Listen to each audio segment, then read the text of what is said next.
Hello, you wonderful people. So for today's video, I'm going to talk about DC FanDome 2021. We got some trailers, some announcements, some behind the scenes stuff.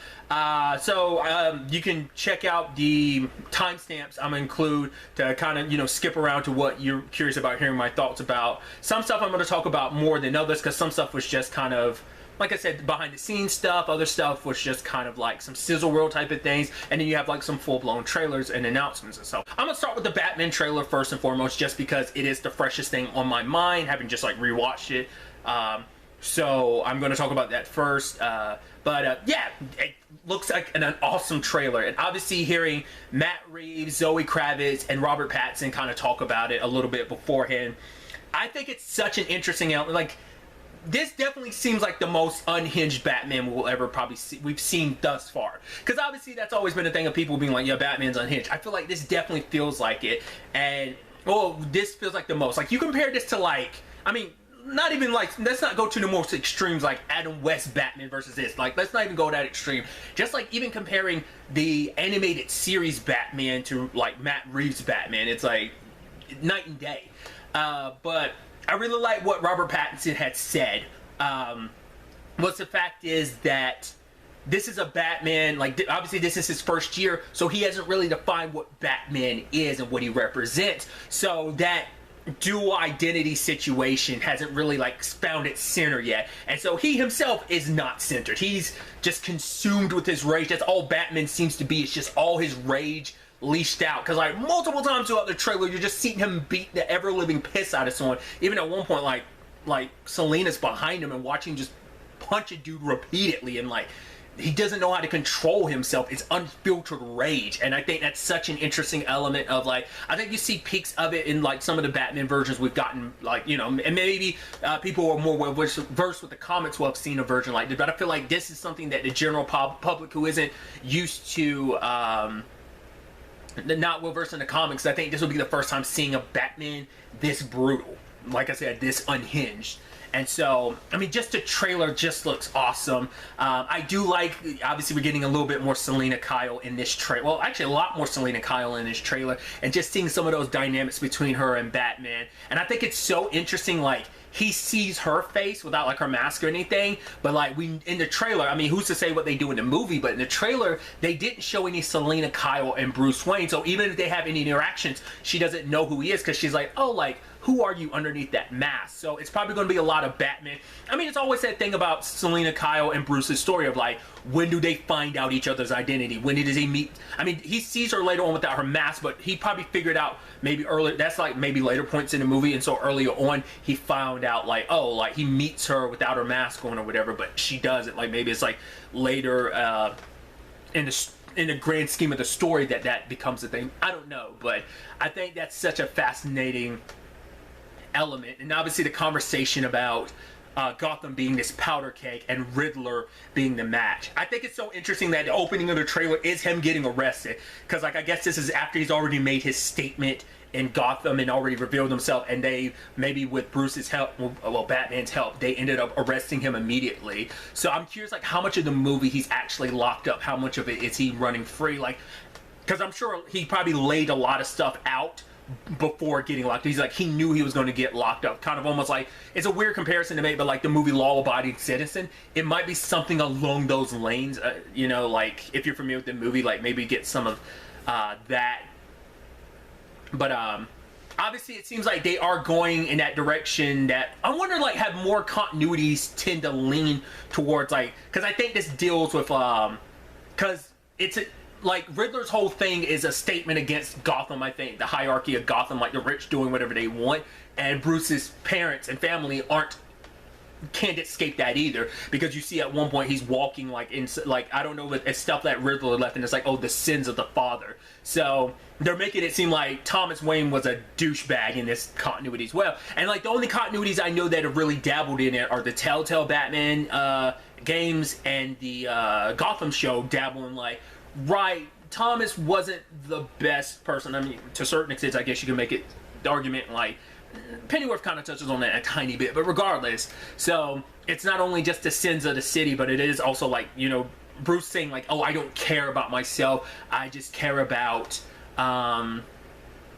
it seems like he just cares about trying. I don't know. That's an interesting thing too. We don't know what he wants to accomplish. Like, is he trying to save the city? What is he? Is he just trying to get justice? Like, what his main motivation for? I mean, it's most iterations you're going to have a general idea what his message, his creed is as Batman. But I think in this instance of like not really knowing like what you're fighting for, especially when like all you're doing is being driven by rage, I think it's just such a fascinating element. And I think it's so. I mean, you see it just time and time again, like. Him being the monster in the shadows, I like that, especially like at the end, like when like Penguin's trying to escape him and he's freaked out. He's like, "Oh, I got you," and the car comes out, the Batmobile comes out of the fire. He's terrified, and then you just like have the car flipped upside down, and then like comes Batman. It's like that horror-esque feel that like people talk about with the first Terminator of like Terminator was kind of like a horror movie for most people. Like nowadays you might not feel like that, but when you look back on it, it kind of was, and you get that feeling like here's the big bad monster coming after you. You see the instances of like that when he just like busts into the scene, taking people down the hallway where it's just like it completely dark. The only thing lighting it is the muzzles from like the gunshots, and just like I think it's so interesting when you make Batman seem like such a dark, imposing figure that's just like very monster-esque. It's like when you like, you know, it's like if you watched a monster movie, but you always got the monster's perspective on things. That's what I kind of felt like about the Swamp Thing TV show. That like I feel like they're kind of there's almost an element of that with Batman. So I think that's such a good, and dude, this movie I'm just so excited for this movie. It just looks amazing, and I'm excited to see everything in its glory. Talking about some other announcements we got at DC FanDome, let's move into Black Adam. Obviously, it was a lot of, you know, just kind of behind the scenes talk a little bit, obviously getting introduced to some of our other cast members like Aldis Hodges, like Hawkman and such. Noah Centineo as, I butchered his last name, as Atom Smasher, so on and so forth. And we did get like a little teaser, which I think sets the tone, or just showing you like the similarities yet differences between Shazam and this. Just in the fact is, it's like, yeah, it's just Black Adam being awoken and him just immediately killing a dude, grabbing a dude, sending an electricity through him until he's nothing but bones. It kind of reminded me of like the sins, the demons that they ended up fighting in the first Shazam movie. It kind of reminded me a little bit of like of like that like veracity, like it was just kind of like, oh, you're setting the tone of like, yeah, this is who you're dealing with. This is what this is about, you know? So I thought that was kind of a nice introduction. I also didn't know Sarah Shahi was in this movie. I saw her in like some of the clips at first. I was like, wait, is she? And then like she's in the like the little teaser, and I was like, oh, holy crap, I didn't know she was in the movie. So that's pretty dope. So like I said, just kind of like some talking and just get this little introduction, but obviously getting a better idea. And obviously like a date, what was it, like, I think it was like July 29th. I could be 100% wrong. I'll correct myself in the annotations. But it was nice to kind of get some look into what, like, you know, I think that was in itself was kind of a tone setter of a teaser, kind of like, all right, this is who Black Adam is and what kind of feel we're going to be getting from the movie. We got a little taste of The Flash Season 8, only in the sense of we didn't really get any story-related stuff, you know, but it was just the announcement that they talked about this at the last DC FanDome about, like, when is Barry going to get the signature gold boots, which I talked about before. It didn't even cross my mind to think about it because, like, I'm just so used to the TV show Flash being, like, the main Flash I'm used to that it didn't register in my head of, like, all right, we still don't have the gold boots. Because I forget that that's such a signature thing. That it seems like this season we're finally getting them, because Grant Gustin had talked about like the suit that he's gotten most recently is like getting closer and closer to the comic book version, or at least leaning more towards the comic book versions. All you're missing is the signature gold boots, and so we got a little look at them, but we'll get our first full look at it in season 8. Obviously not dropping any hints about anything about season 8, but obviously just talking about where season 7, spoilers, left Barry. You know, obviously it's like not only does he have Nora, his daughter, back, but now he got introduced to his son Bart, and you know what shenanigans, not just shenanigans, but what stories and what's next for them. You know, we'll ultimately have to wait and see. There might be information out there already about what to expect from season 8. I'm choosing not to watch anything until like we get like a teaser trailer or trailer for season 8, but so I'm excited to see gold boots and all, what season 8 has in store for us. Obviously, the next two things, I can kind of put them together while also separating them, I guess. Obviously, we get more behind the scenes of Aquaman and the Lost Kingdom. And so, like I said, it's just a lot of behind the scenes, and obviously talks about what this movie is going to be. It is going to be more mature, which I think that is fascinating, because like I think we saw a very immature side of Arthur, just in the craziness of just everything that went down in the first movie. But you know, things to be bigger and better. Like obviously, Black Manta is back to get his revenge. Obviously, we see Ocean Master, but it seemed like him and Arthur might have to join forces together at certain points in time. Like grand scheme of what everything is, we get some, like, I think environment shots and stuff like that. We get, like I said, a lot of behind the scenes of like what we could potentially be seeing Arthur doing. But I'm excited. I really enjoyed the first Aquaman movie, so I'm really excited to check this out. Obviously when it comes out, like it's going to be a while, but still I'm excited.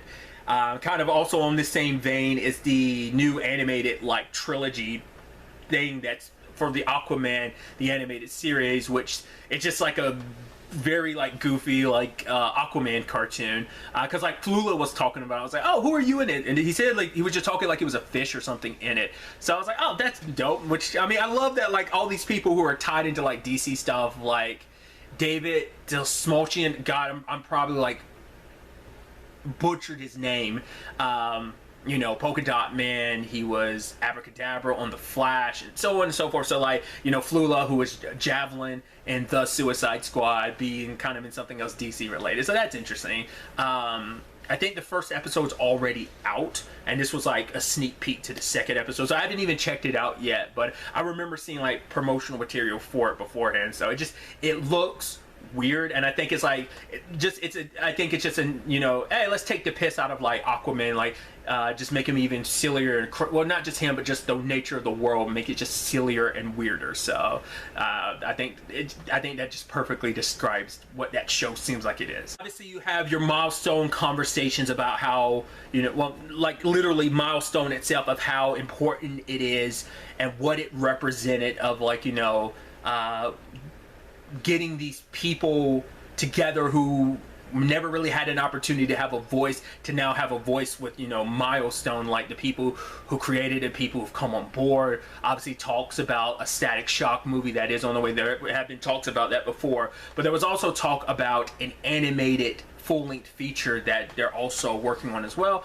A lot of announcements to continuations of like the comics that they've been continuing, like their season ones of like their Static Shock and their Hardwire, or is it Hardware, or no, like Hardware is like I think a limited series, but like it's something the comic book realm isn't something when it comes to DC I'm not that well versed in. So like people who are more well versed in the comics will probably have like more to say about that, but it's just like I said, that's kind of a lane I'm not too familiar with. There was also talk of the DC Webtoons collaborations, which I'm blanking on the title, so I'll include it in the annotation. I saw this like a while back, because it's like on one of like Webtoons like main pages, was like that there's a DC, like it's basically like a slice of life webtoon of like the Bat family, which I'm like, that just seems so weird. It doesn't seem like something that would exist, and it does. And apparently, I don't think they gave any information about what it is, but there are going to be other DC webtoon collaborations, which I'm a big fan of, like webtoon. If you've never checked out the app, it's like a lot of awesome like comic slash manhwa and stuff like that. Like if you're an anime like and manga fan, like it's a great app to have. There's a lot of amazing stories up there. Some have been adapted into like animations and like animes and stuff like that. It's a whole, you know, it's a whole thing. But just knowing, like, just when they actually show you to what like the nature of it is, like, because you never get to see that side of Batman. The closer you get, it's like Teen Titans Go, and I think that's almost, it's not quite that, but it's like the absurdity is kind of there in that lane, but you know, more of like that slice of life, like anime slash manga like feel. I think you're kind of getting that with everything, and it's such a wild collaboration. I would have never thought something like that be possible, and to know, like I said, it's not just stopping with Batman, that they plan to do other projects. You know, maybe it's out there what other projects it was, but from what I could see, they didn't really showcase it during DC FanDome. But you know, maybe that information is already out there. We got another trailer for the Suicide Squad Kill the Justice League. No gameplay, but we did, it's, you know, because last time we got like this cinematic trailer for this game. I mean, the last DC FanDome, just in general. I don't remember where that trailer originally dropped. I want to say it might have been, was it at one of the Game Awards maybe? But we get like more kind of character, like more look at the plot, because like the last time we got the cinematic trailer, we got introduced to like, you know, Deadshot, Captain Boomerang, Harley Quinn, and King Shark, and we get more of that. We'll also be introduced to like, oh, here's Superman, oh, here's Wonder Woman, here's the Flash, them being brought in by Amanda Waller about getting it. So we still don't really know what the gameplay looks like. This is kind of more in-game cutscenes. I mean, it's Rocksteady who made the Arkham games, so you have some idea. But I'm still curious, and maybe this, once again, this information is out there written, but they haven't really showcased it, is what the gameplay looks like. Like, you know, when it bounces between like these 4 different characters, are you playing them one at a time? Are you bouncing between? Like, what does that look with, like, you know, how much are they like, how much of it staying the same from the Arkham games, and how much is it them adapting and shifting it because of the nature of, like, well, the characters you're controlling, because these are 4 very distinct fighting styled characters, but also like, are you controlling them all at once, one at a time, like stuff like that. But it was nice to kind of get more of an update and kind of a look and more feel and vibe of what you can kind of expect from the nature of the story and these characters under, you know, these circumstances. We got more obviously talks with the cast as well as James Gunn about Peacemaker, and we actually got a well, I don't know if I think they were clarifying as a teaser, but it's like just a full-blown trailer. But essentially, we get more insight into what Peacemaker is. Like, when it comes to this team that's kind of forced to be built around Peacemaker, there's actually a new recruit. And whereas everyone else thinks of Peacemaker as the biggest tool, he's the terrible person, she's the only one that's like, oh, like, she doesn't... like, she actually likes him, and that's also the complicated thing. She's actually like the voice of reason. She's the one that kind of acts as that lane of barrier between the rest of the team and Peacemaker. She ends up being kind of almost like, I think it almost be like that translator, just like how much of a dick he is, which obviously we see Robert Patrick as his dad, and kind of understanding the upbringing he came from and why he became what he became. Some of this is information we already knew, but some of the interactions Peacemaker has with Vigilante. Obviously, I talked about this in my video a while back, but this is a very different version than the Vigilante we got in Arrow, because that Vigilante version existed specifically for the purposes of like Arrow. So like the regenerative abilities and stuff like that in Arrow, that's something for that character, that version of the character in Arrow. But just like the interactions of like, right, what separates them from bad guys, you know, it's like, right, we only kill bad guys. Well, except for the, you know, when we don't, you know, when we get it wrong, you know, accidents happen and stuff. But also like the whole thing of him being like, oh, I'm a hero, I'm a superhero. Peacemaker's like, there's no superhero named Peacemaker. The fact is that he thinks of himself as one. Even though you were part of the Suicide Squad, it just, in his mind, it's like, no, but, you know, I was on that, you know, I was fighting for my country, I am a superhero. The fact is, he's so deluded in believing, like, oh, like, I'm in that hero realm of, like, I do what is necessary. It might not be pretty, and it can be pretty bad, you know, men, women, and children, he made that perfectly clear in the Suicide Squad movie, but just what we saw is just more absurdity of what we got in the Suicide Squad movie, but now we're just focusing on Peacemaker and this like this band of characters around him, and just shenanigans ensue. It just looks fun. It looks wild. Getting to spend more time with this character is going to be definitely exciting, because obviously this is post, you know, the Suicide Squad, so it's like, you know, what his story ended up being in that, and what that means for him going forward in this story, what changes and shifts not only the events of the movie, but also the events of his arc in this story, what that means for him is definitely going to be interesting to see. Some behind the scenes just looks between, like, you know, for Superman and Lois season 2, like it's like their first day back on set, just like kind of like looking at, like, you know, the understanding like how the filming, the set situation works. But other than that, like, that kind of leads into saying goodbye to Supergirl. Obviously, Supergirl's got 5 more episodes left in its final season, you know, and obviously a lot of the cast coming back to just talk about just everything, you know, just their favorite moments, a little behind the scenes stuff. It was this beautiful thing, and just obviously what like Supergirl means, especially getting Tyler to talk about like, right, like, you know, he's like Superman and Lois is, you know, going into its second season, but Supergirl's in its final episodes, and for him it's like, I suited up as, you know, the Man of Steel for the first time in Supergirl, so to kind of lead it, I thought that was just kind of a beautiful transition, because it's like, yeah, it's so true, and it's just like, it just hits home even more that this is goodbye, you know, just what this series has meant, not just to the cast, but to so many people, and just the conversations, just to see them all together like that, I thought was, it was really beautiful, everyone sharing, like, their experiences and everything, and it kind of got me a little choked up, like, right, like, having this beautiful tribute, for, Supergirl. So, you know, I thought that was pretty dope. So that, like, Supergirl having the opportunity to kind of have this like farewell like little panel with some of the cast, or a lot of the cast, you know. We got some sneak previews at Stargirl. I think it's specifically stuff from the next episode. There might be like future episodes mixed in, but I think the next episode's episode 11, so there's only like 2 episodes beyond that. So like most of that seems like it's from episode 11. Obviously, you know, if you haven't caught up with Stargirl, don't watch it unless you want things spoiled for you. But I'm excited to see what that kind of means, where Courtney's circumstances, we got like a good look at that. So like I said, how much of that's from just the next episode, how much it's like from the last few episodes of the season, I don't know. We'll ultimately have to wait and see when the next episode rolls around Tuesday. So also that new animated series we had heard about, My Adventures with Superman.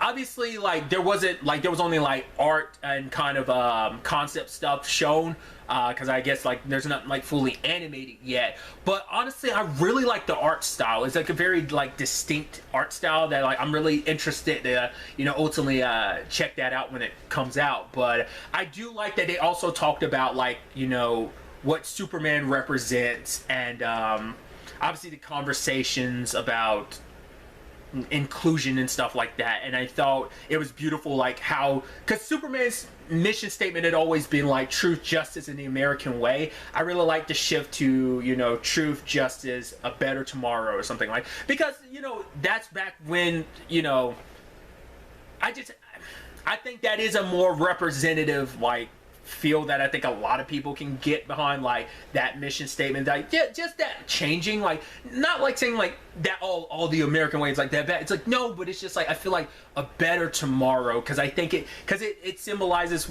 that, I think, like, you know, especially for people where it's like, you know, people outside of America, like what Superman can mean to them.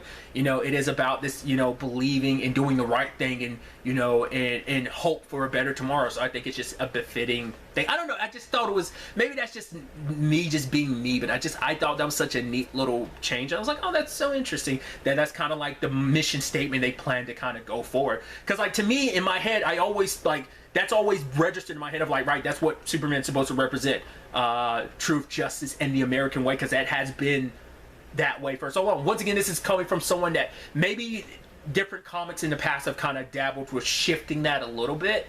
Obviously you have your other examples of, like, you know, the Red Sun storyline doing kind of a different thing, but like in generalities, I don't know if that's something that's really been talked about changing until this moment. I think this might be the first time that's ever been changed. And once again, I'm coming from a place of ignorance when it comes to the comics. The League of Super Pets, which for whatever reason I thought that was going to be a TV show, but it's like, no, it's a movie. Like, I knew it was going to be anime, but for whatever reason I thought it was going to be a animated series, but it's an animated movie. Dwayne is Crypto, and Kevin Hart is Ace, the bat dog, essentially. So like, yeah, like that's something, because I remember, like, was it the early 2000s, like Crypto the Super Dog cartoon? Like, I remember that. Like, I think we're gonna kind of get something of that vein, that nature. We only got like a little teaser. We got a little peek at the last 4 episodes of this season of Doom Patrol, which I'm like, I said it when the original trailer dropped that this season looked like it was going to be the wildest and weirdest one, and it's just like, man, we've got 4 more episodes, and it's just like, it just looks weird. Kip put it best, we're through the looking glass now. But also came the announcement that Doom Patrol has already been renewed for a 4th season, which I'm so excited to hear that. I'm so excited to see where the rest of the season takes us, but also potentially like what that would mean for season 4.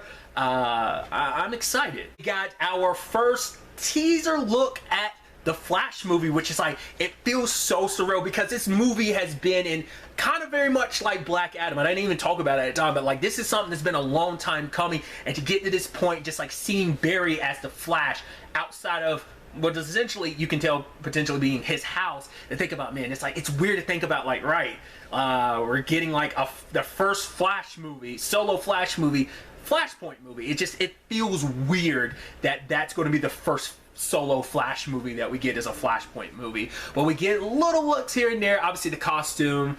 Obviously we get our little look at Supergirl, because we only get Batman from behind, but obviously we get our symbolism of like the top cowl being on the ground, there being a trail of blood to it.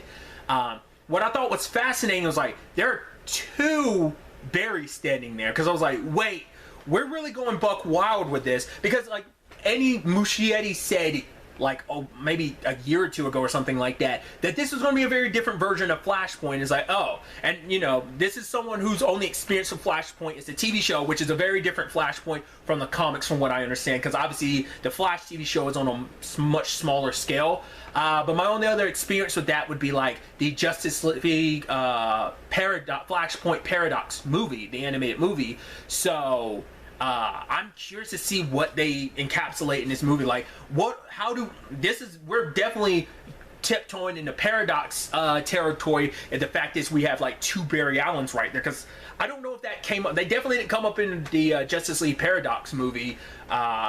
So, I mean, it kind of did to an extent when Barry's trying to stop himself, but for them in that moment, for it to be the 2 Flashes, and then also Supergirl to be standing in front of Batman, Michael Keaton, I'm so excited to see what that movie looks like. Like I said, we just get more of a look at the new suit to an extent. Like I said, just a little teaser, so that was pretty neat. Next, we got to look at the Injustice animated movie. Obviously, I thought it was really neat. Kind of, there's already trailers out, but kind of giving more of a view of just everything, the storyline of like Superman's role and everything, and like the catalyst that set everything in motion.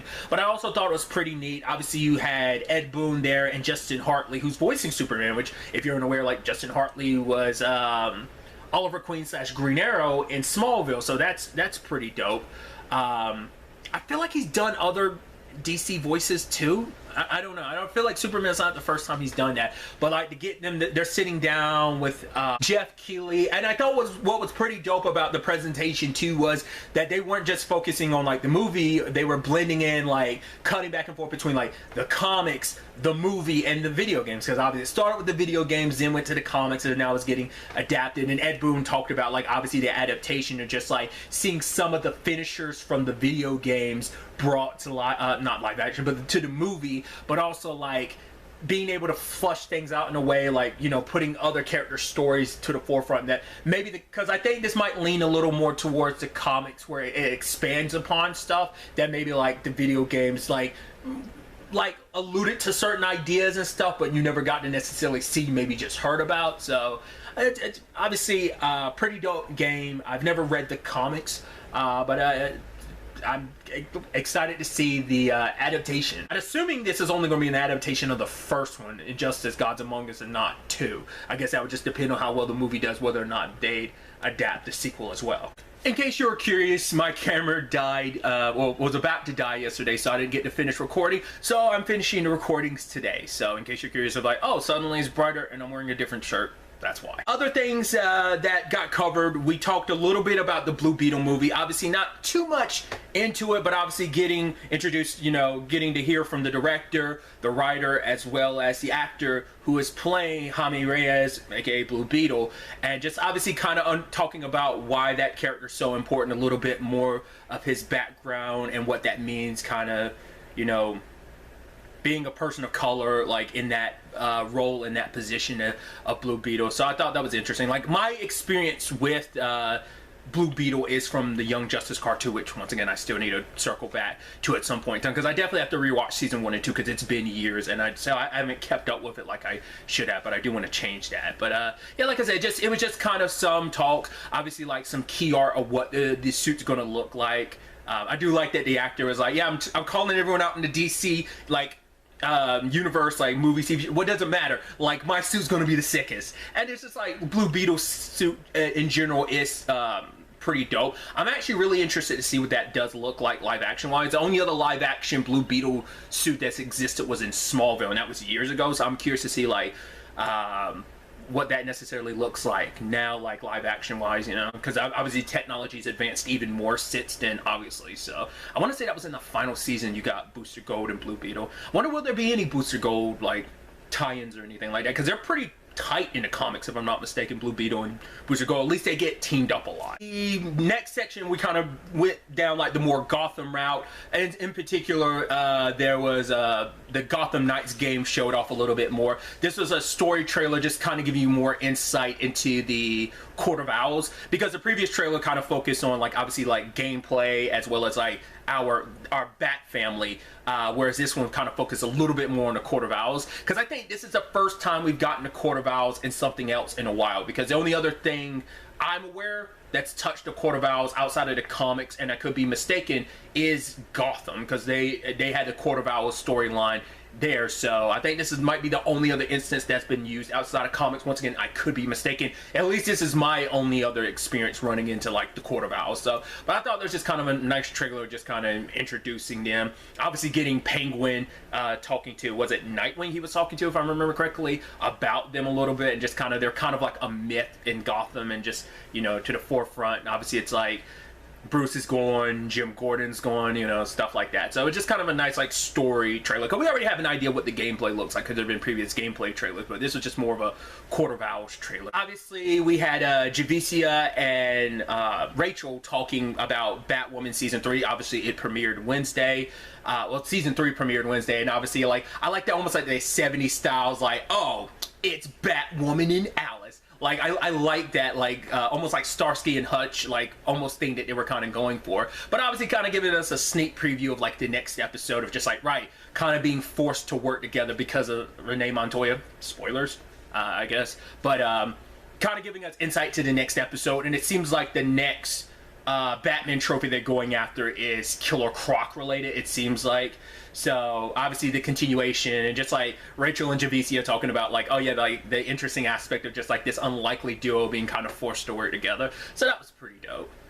Just obviously, like I said, just getting a sneak preview of like the next episode, and just hearing them kind of talk about it a little bit was pretty neat. They also talked about the Batgirl movie. Obviously this was more so kind of like the Blue Beetle movie, not too much to showcase. They did talk about it, you know, about like Leslie Grace, like her like showing off that oomph of why she got chosen, because they talked about how it was a very like wide open casting net on who they wanted the Batgirl to be, and they ended up choosing Leslie. And she's talking about, you know, in the process of getting training, because like they're in pre-production right now, so she's training for the role. They're talking about like obviously like leaning into the action sequences and stuff like that, about, you know, who Barbara is and what that means for her to become Batgirl as well. So they reference like the red hair, so I guess like that's going to be a thing they're going to like, I guess, keep with Leslie, like, I mean, in the sense of like giving her red hair for this movie. So I guess because it's like a signature of Barbara's, I guess they wanted to kind of keep that she typically is like a redhead. So I guess maybe that's what they're,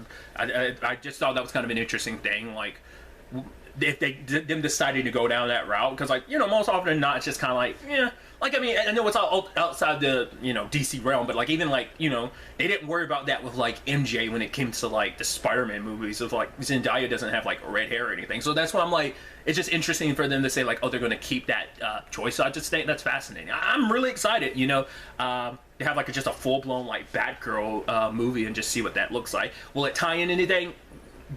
If it did, cool. If it didn't, that's fine too. If it's just its own con, like, I'm fine enough with stuff tying in and also not tying in. I know for some people it's just like, no, just do solo stuff. You want to do solo stuff, just do solo stuff. Not everything has to connect. Once again, I'm spoiled because a lot of stuff does connect. Even DC wise, like the Arrowverse, like that all connects. So it's like, yeah, I'm a little spoiled in that regard. So like, obviously for me, you know, I want everything to ultimately connect. I mean, it's the multiverse, so it can all connect without it having to directly connect. It's just kind of like, yeah, that's somewhere out there in the multiverse. You can do that without having to really justify it too much, but they haven't really jump-started the multiverse yet.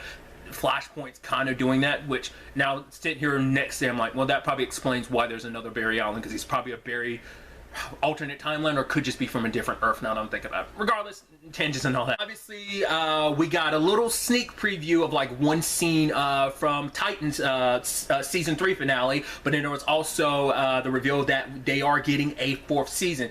I don't know if Brenton Thwaites, who plays Dick Grayson / Nightwing, I don't know if he has a daughter, but like I think it was like oh, we practiced this because I think she was supposed to be like, oh, like, she's like season 3. He's like season 4, because I guess he has a little girl or something, but like she was supposed to be making the announcement, but she didn't. I was like, that was actually like early. I thought that was actually sweet, and it's just like, yeah, like the announcement of like season 4, so that's pretty dope. Like I said, we've also got the context of one scene, so that's definitely going to be interesting. It was like a sneak peek of like things going down in Wayne Manor. In case you didn't watch it, I won't spoil it, but it wasn't anything too big, but it did set up a situation of like, you should have told me about that so I could be prepared. So I'm very excited to see how season 3 wraps up, and obviously what that means, what it sets up ultimately for season 4, because there's a lot of moving pieces that I'm curious to see, like, is everything going to be resolved, or like how much is going to be left open, like cliffhanger wise, for season 4. It's going to be interesting to see how they wrap up this season. Along those same notes, obviously we got the Harley Quinn season 3. Obviously it was just a sizzle reel, and I even love that they poke fun of like, right, it's look at this, like, it's awesome, and now I can't wait till, like, you know, the crayon guy comes in and color it, because it was just like everything's drawn out, but it's just like it hasn't been animated, it wasn't in color. It, like I said, it was like a very like, because it's like, yeah, animation just takes so long, and I love that, like, it's Harley and King Shark doing all this, and then also Kite Man is just like, yeah, he's like, yep, this is all I can do animation wise. It's like, yeah, and Harley's just like, yeah, let's not cut back to that at all. So just knowing that, yes, it's coming at some point, it's pretty dope. I'm very, very excited. We did get a look at, like, obviously it's like we did get scenes and stuff from season 3. It's just like, obviously it's not animated, but we did get to see like Harley and Ivy, like at the end, like kind of a colorized look at their new looks in this season. I was like, oh, that looks super good. So I'm very excited for all the shenanigans. And I'm glad to know we're not done with Kite Man, and knowing that that's going to be like rear its ugly head. It's going to be not ugly head, but just complicated, you know, like obviously where Ivy and Harley are now that they're officially a couple, and just like, oh yeah, like her, like Ivy and Kite Man, like being previously engaged, were like literally steps away from getting married. So I'm like, that's definitely going to be interesting, because like especially Kite Man being like the bundle of like positivity that he typically is, what that means, and I don't know. I'm so excited. I'm so looking forward to season 3. Season 1 and season 2 are so great, so I'm so excited. Now, for them, take as long as you need to. I say, like, you know, to do, like, you know, because I know like everyone's working their hardest, you know, and stuff. Like I think they even joked about having to bring in a whole other team to animate stuff. Obviously, we also had Batman, the Caped Crusader. Nothing really. The show, just a talk between J.J. Abrams, Matt Reeves, and Bruce Timm. And I thought it was really interesting getting Bruce Timm's perspective on it. Like, for him, it's like there were so many limitations they had back in the 90s. So, like, obviously, like, so some stories probably didn't go the way they necessarily wanted to. It's like certain themes were too much for them to really, like, have to.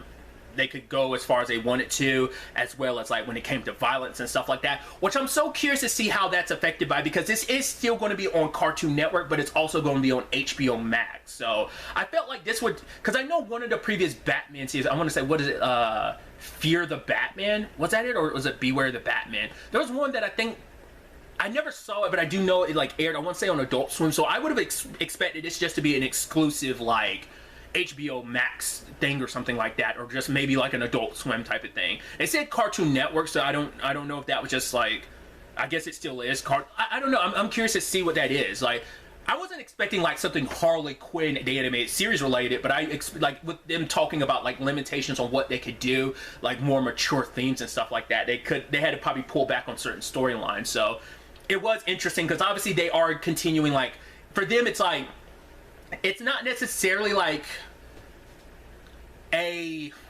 almost sounded like it was like a reboot of the 90s. It's like we are back. It's like as if we're still in that universe. I don't know if it's necessarily like a continuation. It's almost like a reimagining, but it's still keeping that very like neo-noir, like 40s aesthetic, like clothing and stuff wise, that the original like animated series kind of had that blended world that it had. But also I think, what was it? The way they were talking about it did sound almost like a reboot, like this is the show he probably wanted to make back then, but because of limitations, we got what we got, which was amazing. I do at some point need to go back and rewatch the entirety of that series. Like, I remember bits and pieces, but there are people who have much clearer visions of like the 90s Batman series, because I haven't sat down and watched it since I was a kid. But I'd love to kind of go back and rewatch this series in its entirety, because you can find it. They showed it at the end, like you can get the entire series. You can also get Mask of the Phantom or Phantasma. I remember that movie. I remember the reveal of like who the bad guy actually was behind the mask. I remember that. I just don't remember the ins and outs of the story.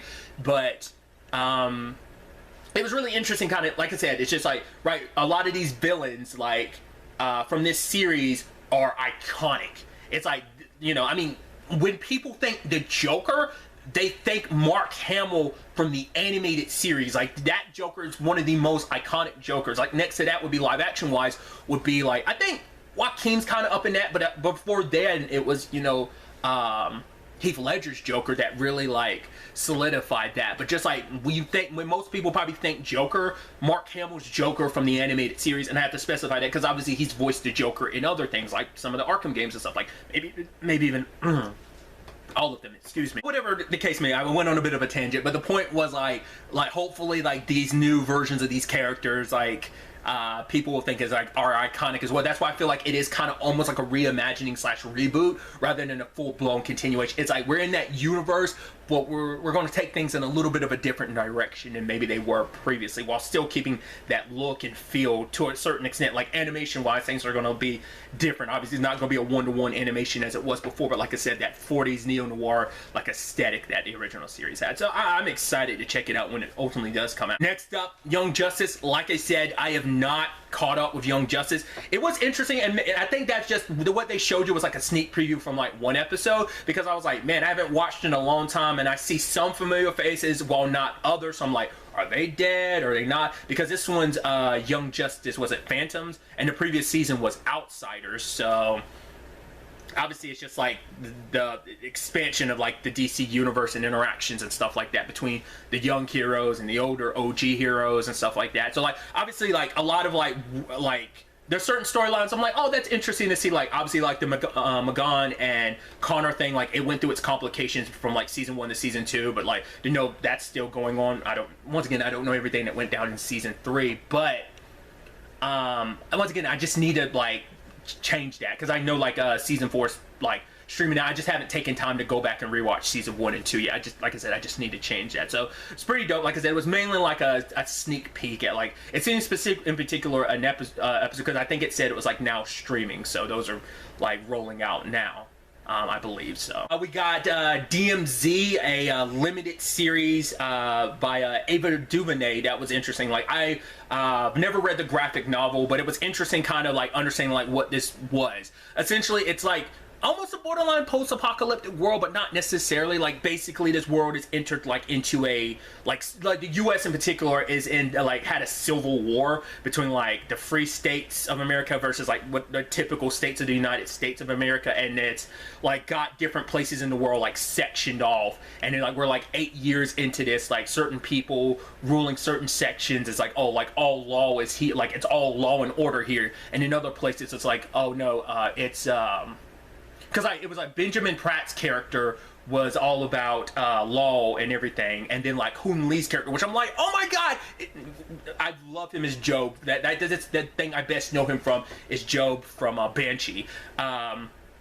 Him being in an area where like, oh, everyone's a little bit more free to kind of do whatever you want to. So you're kind of getting the series from a character named Z, her perspective, played by Rosario Dawson, which is pretty dope. But from hearing from their perspective, it's like Z wasn't like the biggest character, which makes me go like, huh. So kind of making the show kind of from this character's perspective that was kind of like a smaller character. I'm curious to see how that translates. I'm interested to read a graphic novel then to kind of see like, was the story just in so like, was it just like following so many different people's stories that there was never just like one central person, like there were recurring characters maybe across the storylines but never like one central character you followed, or is it just we're getting it like shifting the camera to a different character who's kind of she's like a, I forgot like if she's like a doctor or something like that, I don't remember, but I mean, it just seemed interesting, just like it was mainly like behind the scenes stuff, but kind of giving us context of what the story was, because I remember hearing about this being something Ava DuVernay was working on. I just wasn't really sure what it was because I hadn't really looked into it, you know, but from what I've seen, what they were talking about, it seemed really fascinating, so I'm excited when it ultimately does drop. Obviously, we talked about the new series Naomi that's coming to DC. Obviously, not a lot was shown. Like, we got like a little sneak peek of like Naomi running into streets because like apparently like Superman was fighting a villain or something and stuff was going down, and all we do is see her passed out and she like has her eyes like fluttering a little bit as like Superman flies above, which obviously begs the question. It's like, well, it's the Arrowverse, the multiverse exists and stuff like that, so they don't have to clarify this. It could be on a different Earth.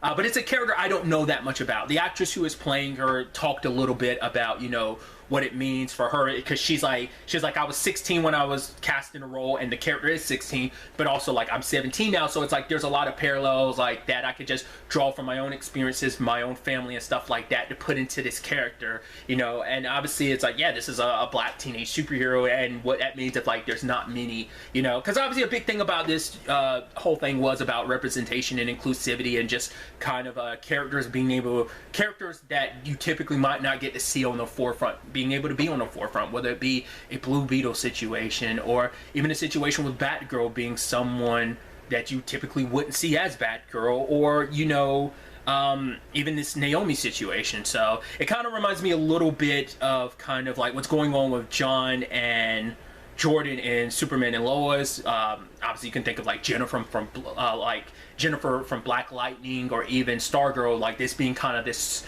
coming of age story. So once again, like because they also talked about it too, like this character is actually kind of fairly newish to the comics. Now what does new mean in a grand scheme of like how long DC's been around? That's unclear, because new could be like, oh, this character's 10 years old, or this character's 5 years old. Like new could still fall in that territory. So because the actress is saying like she read about like all the comics she's been in, and also like the Justice League stuff that she's been associated with. So I'm interested, you know. Like I said, we just got like a tiny peek into it, so we really didn't get a full feel of things, but it probably won't be till like probably middle to probably late next year when we get more insight, when it's around the time for the show to actually come out. There's a new animated movie coming out called Catwoman Hunted, which I don't know what I'd call that style. It almost has like this sleek anime style to it, especially because a lot of the characters have that very like big eyes and everything, which I was like, man, that I like whatever, like the aesthetic almost reminded me of Lupin the Third.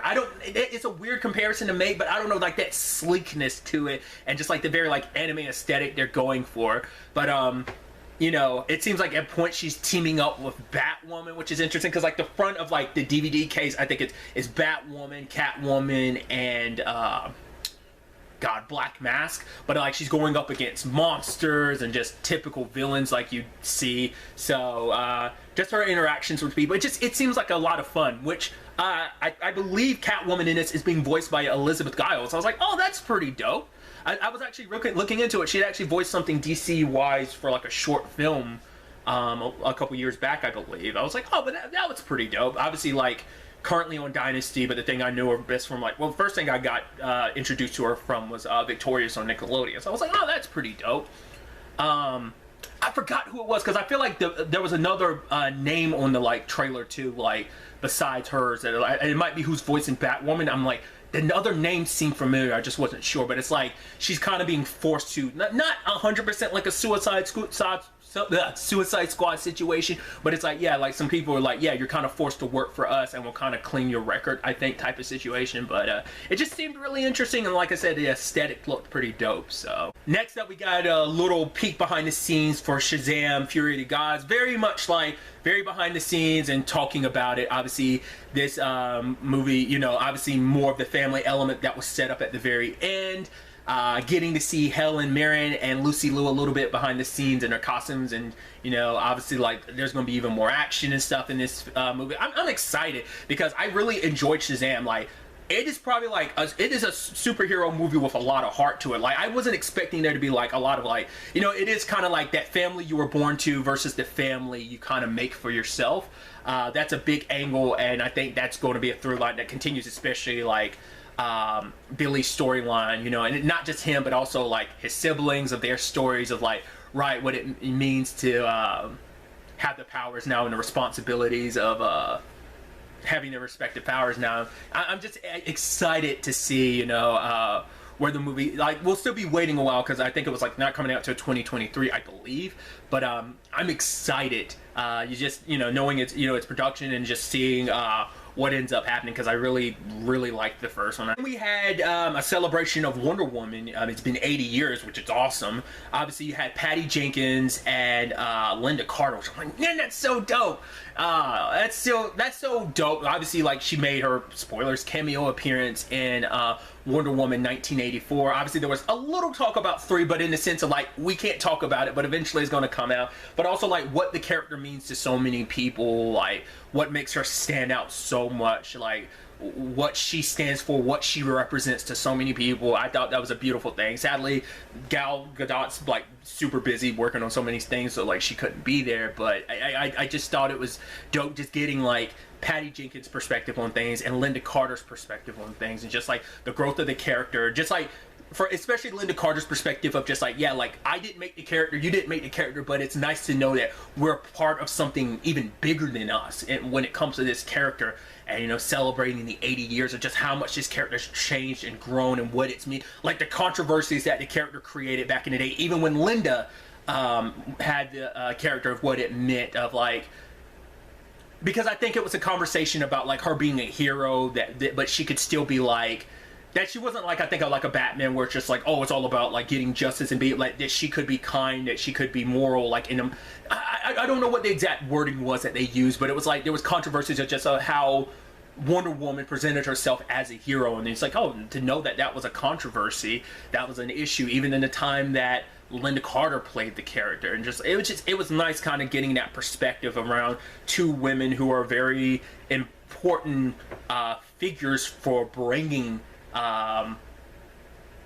this character to even more people's eyes, whether it's television wise or whether it's movie wise. Like, you know, for those who may not have ventured too deeply into the comics, who might now venture deeper into the comics because of Linda Carter, because of Gal Gadot and Patty Jenkins. So I don't know, it's pretty dope. Obviously, we got a little DC's Legends of Tomorrow, 100 episodes in 100 seconds, which is pretty dope. I talk about it all the time, just like, it's one of those shows I always look back in retrospect on constantly, just thinking about, like, when you look at season 1 stuff, to get, like, take the first episode of Legends. Let's not even do that. Let's talk about the first, like, crossover that would eventually lead to Legends of Tomorrow, like an Arrow and Flash that would eventually bridge that gap. But I think about where we started there to be where we are right now.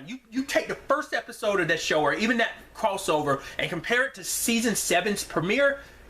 It's like night and day. It's so crazy, the journey that the show has been on. It is just amazing, and I'm just so excited. It was just nice getting a lot of like peeks into just some moments maybe forgotten over the course of the season. Oh, dude, come on! It's just so good, and it was so exciting. So, and just at the very end, that shot, it's just like the entire like main cast like together again like that. You're like, holy crap! New and old together, and it's so exciting. It was just a beautiful like trailer shot at the very end, of just like all of them together, like on Gideon. I'm like, that's amazing, and that just makes it all worthwhile. Just that you get to that final shot, just like where we were before to where we are now, and just what that's represented. I was like, that's the beauty of it. Final thing I do have on my list is Pennyworth.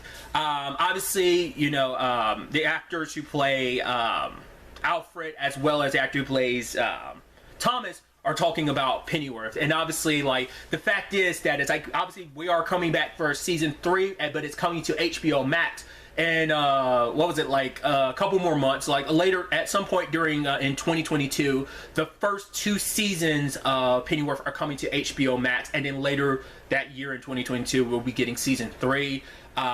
This is something I want to say Mark Bernardin had talked about sometime back on Fat Man Beyond. Like, he had heard that like HBO Max was trying to get the rights from Epix, and you know, because they were you know, because I think they're trying to like bring a lot of that DC stuff home in certain regards. So, but I was like, I mean, I'm excited to see what season 3 has in store. They kind of like, oh, little spoilers, but yeah, 5-year time skip, which I'm like, now that's interesting to see where, because it sets up a lot of interesting things, especially like on the Thomas and Martha front, since it is going to be 5 years. So like, now what does that mean? And you know, because the season finale brought a lot of surprises.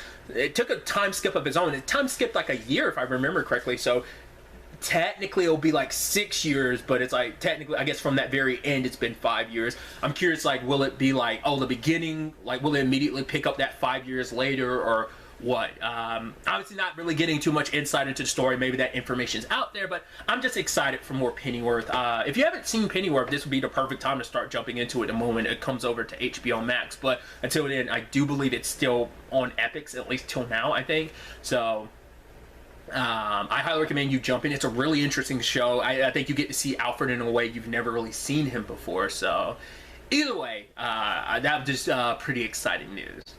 But like I said, this was all the stuff, you know, that came up that, you know, really kind of piqued my interest. I think I pretty much covered everything. There might have been some stuff that might have slipped through the cracks in some, because I was kind of away from a little, wasn't able to catch everything. There was some things I had to miss here. Internet issues, also, you know, other stuff was kind of happening. But I think I pretty much covered everything. But do let me know in the comments down below if there's anything I missed. Obviously, what are some things you're excited about? Obviously, like, the Batman trailer was probably like a big highlight for a lot of people. But I'm also curious, like, what are the announcements and stuff like that came out, whether it was new stuff or just kind of talking about stuff that's currently ongoing, like your Batwomans, your Legends of Tomorrow, your Stargirls, or like I said, like some of the behind the scenes, like or Aquaman or Shazam. Like, let me know your thoughts about everything in the comments down below. What you're most excited about. Really, that's all I want to talk about. Until the next time we meet, be happy, be safe, live life to the fullest, and enjoy it. Good day and goodbye.